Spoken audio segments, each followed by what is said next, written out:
Okay, welcome to week 4, lesson 2. Now, in last lesson, we talked about the reasons that a childhood trauma survivor would shut down feelings or learn how to pay attention to the outside world more than they're paying attention to what's going on in their body. Today, we're going to talk about the purpose of feelings because that's a really difficult question for most people to answer. So oftentimes when I'm working with trauma survivors, I ask them, why do we have feelings? What do you think? Take a second to think about that now and think about your answer to that question. Why is it that we have feelings? Most people can't answer the question. Most people who've had childhood trauma don't really know because we've been in the habit of just packing them away and not paying attention to them so we can survive. So it's a really difficult question to answer. If you shut them down to survive, it's going to be really hard to know what they're for. In fact, most trauma survivors really believe there's no purpose for feelings, and feelings are something we should just put away and not paying attention to because they're uncomfortable, and you've heard this, we can't do anything about the past. So if that's how you feel, let's talk about what your purpose of your feelings really are. The purpose of our feelings is to give us feedback. So like this is a social situation where you can see the woman in the green tank top. Maybe it looks like she's a little uncomfortable. Maybe the guy in the blue shirt is trying to figure out what it is that he is going on in this situation. The woman with her back slightly to us has her arms crossed. So it looks like all of these people are assessing, right? When we come across situations, our body is supposed to tell us whether we're safe in our environment, whether we're safe in our relationships. And then based on that information, we're supposed to use the information our body gives us to choose an action that will either keep us safe or allow us to take healthy risks. So keep us safe, meaning if the environment is threatening, if the conversation is threatening, then we got to look at what do I need to do to keep myself safe here? What do I need to do to set boundaries here?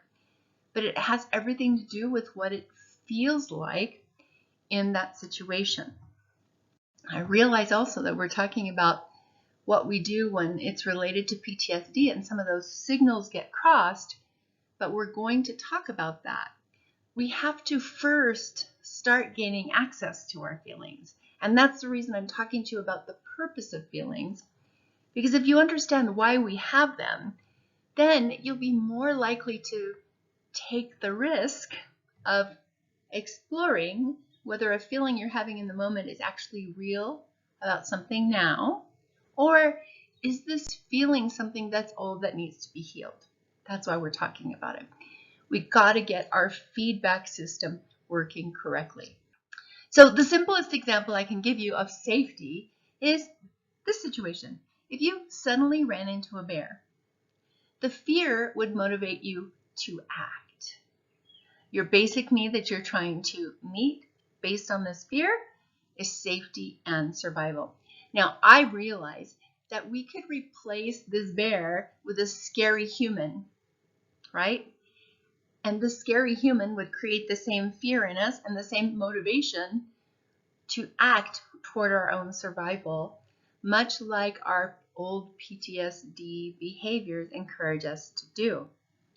So think about that, and then think about when we're in our interpersonal relationships, besides the ones that cause us fear, when we feel anger or suspicion or frustration, we're also motivated to act. So like this image of this woman, it looks like she's protecting this child from this guy.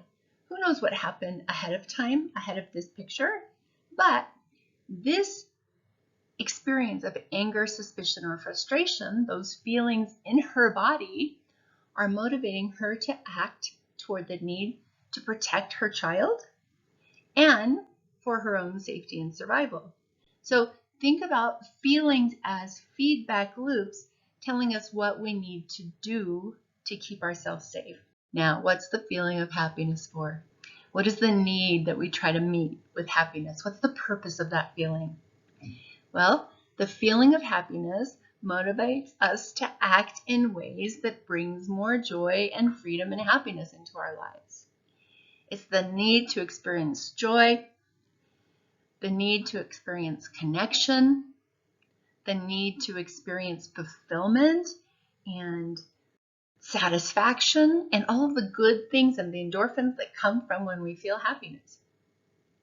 When we have feelings of happiness, that feeling motivates us to move forward and do more of that, unless our PTSD wires have crossed and we go, wait a minute, this is happiness and I don't deserve happiness because I never got happiness before.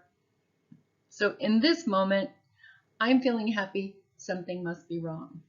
Now, when that's the case, because we've survived PTSD, the work is uncrossing the wires so that happiness is okay because you deserve it.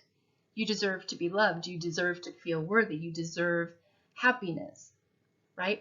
So we're talking about pure, unadulterated happiness and what it motivates us to do, and that is to get more of it and to connect and to celebrate and to dance.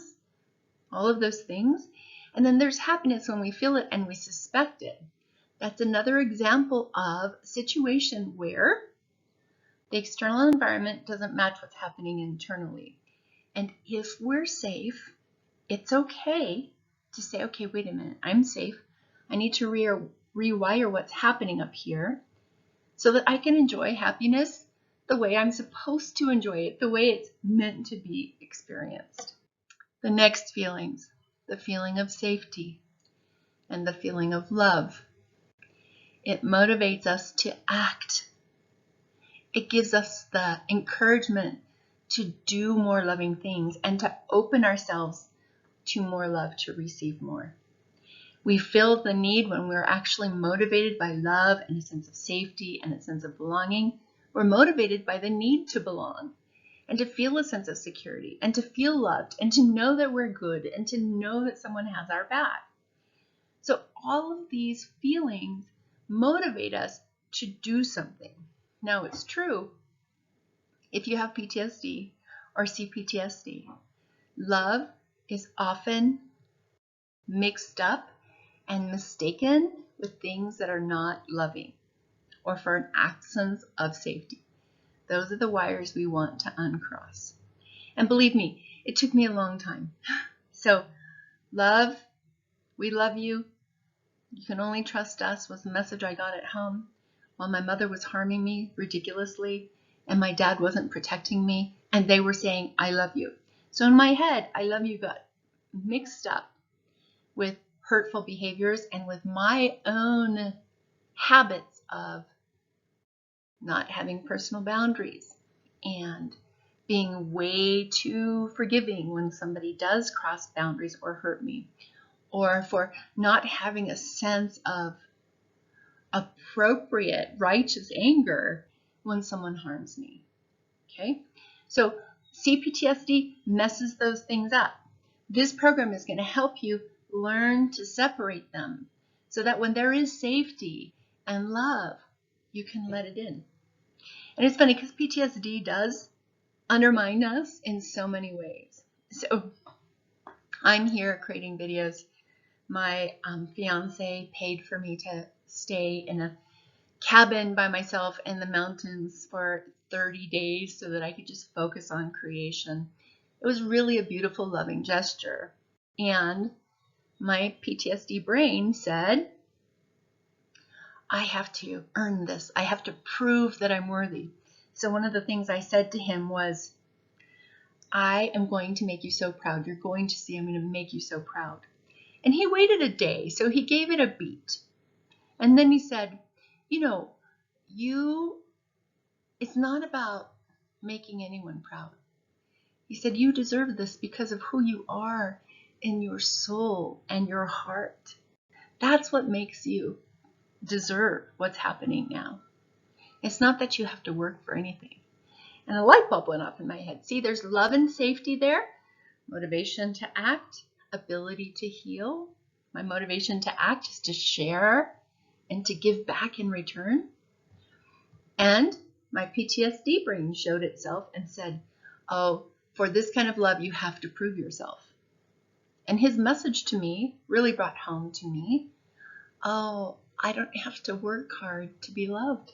I don't have to earn it like that. I'm worthy of it as I am. Okay? So love and safety actually motivates us to be vulnerable, to be open, and it gives us the opportunity to heal more deeply when we're safe and secure in a loving relationship. So our actions, think about the actions that come from feelings. People often say they don't know why that they do something. And the not knowing why has to do with not being connected to ourselves. If we're connected to our feelings, then we know, especially if we pay attention, what was the feeling in my body that pushed me to do a certain thing. And whether it's a compulsive behavior that we don't like indulging in the hamburger solution that I've shared with you, or screaming at someone, or withdrawing from someone, or saying, I'm going to work so hard, I'm going to make you so proud, doesn't matter. Those all come from feelings. In the example I just gave you, it came from a feeling of not being good enough. And my fiance answered it with, you are worthy. So actions that support our well-being from our feelings when we pay attention to them include setting boundaries, which means saying no when we need to, or saying yes. Or if we don't know, if we're not sure, we can often, as trauma survivors, because somebody asks us something and we don't know how to process the question with our own needs, we'll have this static area where we get confused and kind of my brain goes like it goes like on this sort of space place where I'm sort of trying to put thoughts together and having trouble doing it. So in that situation, when somebody asks us, makes a request for something, and we're not sure, or we don't know how to say no, it's okay to set a boundary by saying, I'll get back to you on that. I'm not sure. Can I answer that tomorrow? Okay, so that will happen in our body when we're listening to the feelings. The feelings will tell us what way we want to go. It also, if we pay attention to the feelings, the actions will help us understand how to heal our trauma. So for example, I had just something happen this morning where the Airbnb that I'm staying in right now has a gas leak and it's very old, and I have asthma, and as we've talked before, you know that I have a paralyzed diaphragm. So I've had some difficulties breathing in this space. And so we're talking about me moving to another Airbnb, and it's more expensive than this one. And I got up this morning and I was looking through my phone to see if he had made the reservation so I could know when I'm going to check in, because I thought I was moving today. And I saw that he hadn't made the reservation. So my trauma brain went straight to, he thinks I'm selfish. He thinks he doesn't want to pay for the new Airbnb. He doesn't think I should be doing this. None of those things are true. They're all lies. But abusive relationships before have told me that I am selfish.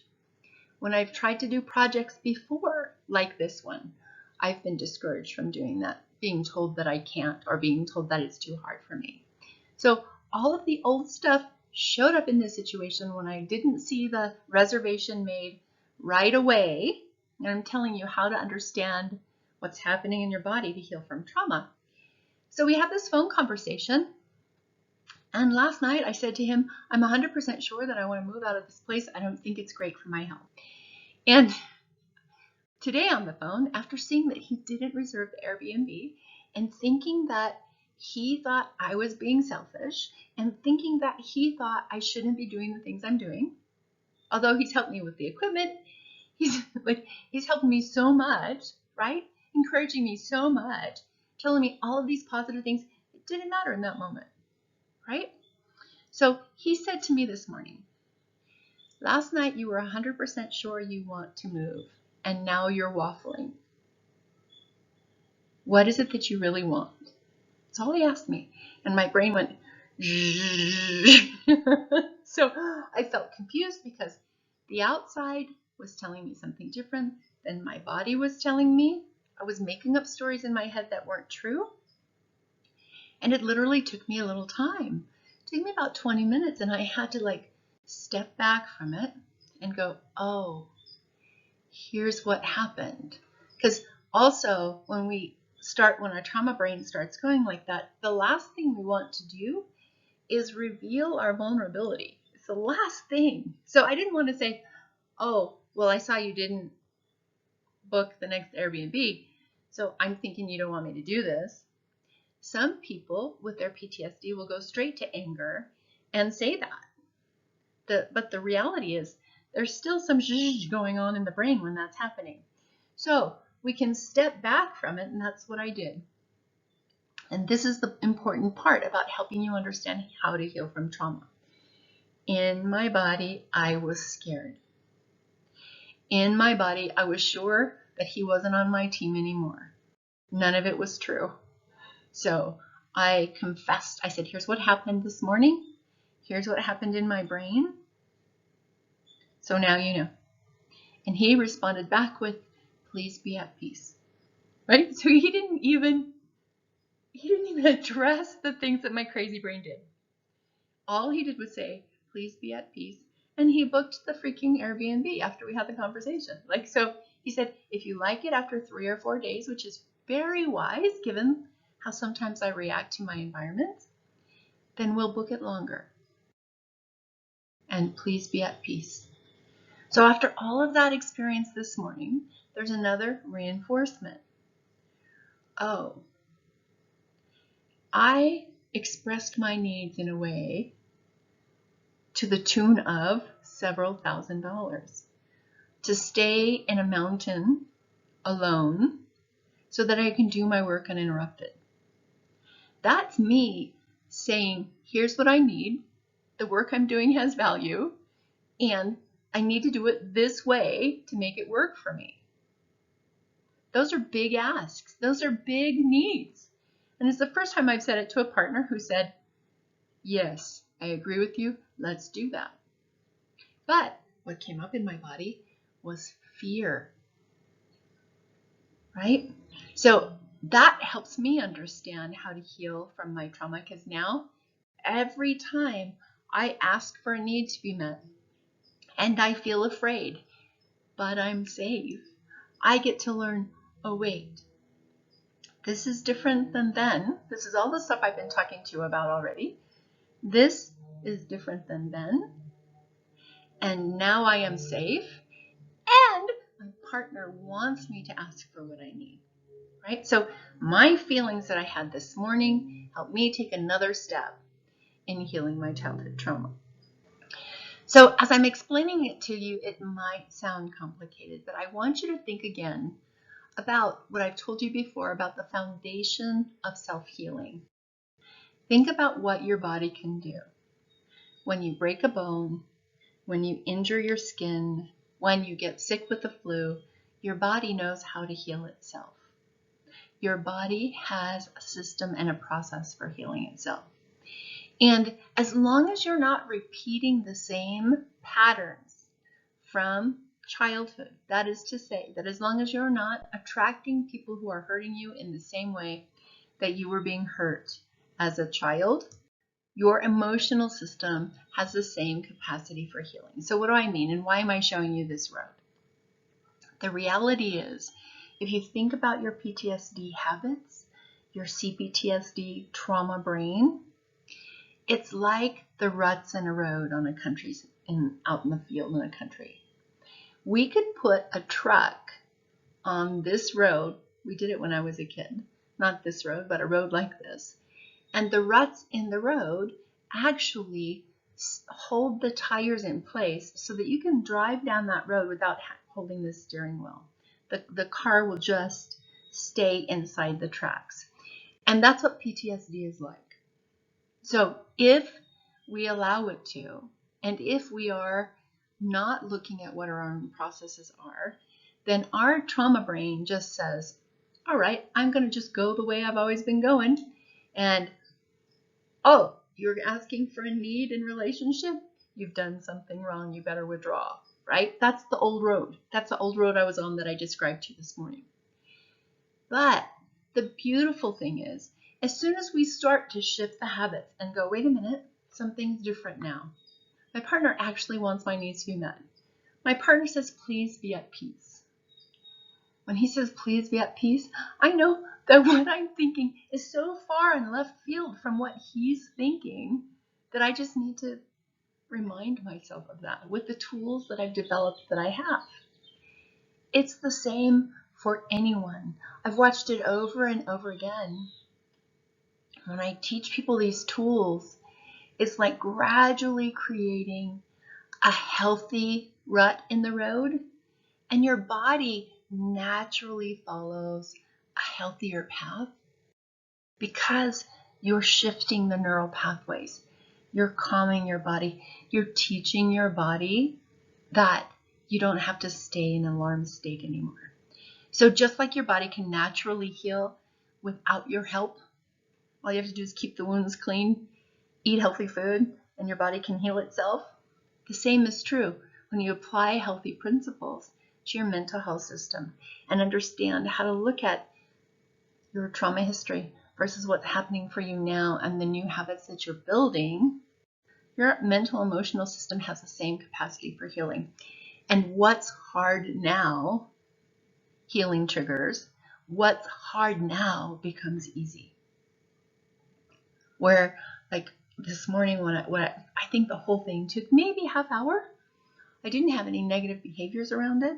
I went, oh, there's something going on. Let me send him a video and let him know what's happening for me right now. And that was it. And it's over. The place is booked. I have no hesitation about it. I'm not thinking I have to work like a workhorse either. I'm realizing that I have to create balance, that I can take care of me. Okay? So the more we practice these things, contrary to what you'll hear in popular conversations about PTSD and having a neurological disorder that can't be healed, it can. But it's about understanding what your system needs and how to do that systematically. So, what gets in the way of being able to create those healthy ruts, being able to create healthy patterns that become healthy habits? What gets in the way? Cultural factors. So, I pulled this from the internet. The Carl's Jr. and Hardee's present. This was a commercial that has played plenty of times during this pandemic. Happy, meaty meditations. In the commercial, on your TV, you'll see a huge hamburger that takes up the whole screen. And the messaging in that commercial is, meditate on the meat, meditate on the cheese, meditate on this burger, and you'll be happy. And Coke forever has had their slogan be, open happiness, which means you're not happy, you want to be happy? Open a Coca-Cola and you'll be happy. Do we wonder why in our culture everyone seeks the hamburger solution? We believe that we can't heal. We believe that feelings don't have any purpose. We believe that if we have PTSD, it's a neurological disorder that cannot be healed. So who wouldn't go for a hamburger and a Coke, hoping to feel better? All that hamburger and Coke do is they serve to shut down the system. Think about this. As a child, we learn to look to the environment and try to please the environment to feel better. Now as an adult, with commercialism and cultural factors that happen, cultural factors have to do with roles that we're supposed to play in families.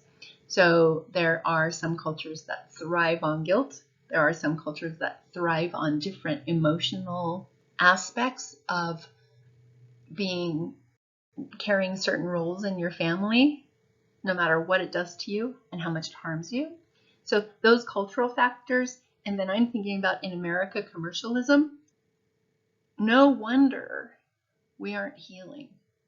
There's nobody really around, and I'm sorry to say, not even really churches, are encouraging us to seek what's happening in our body, listen to the truth that we find there, and use that to help us heal.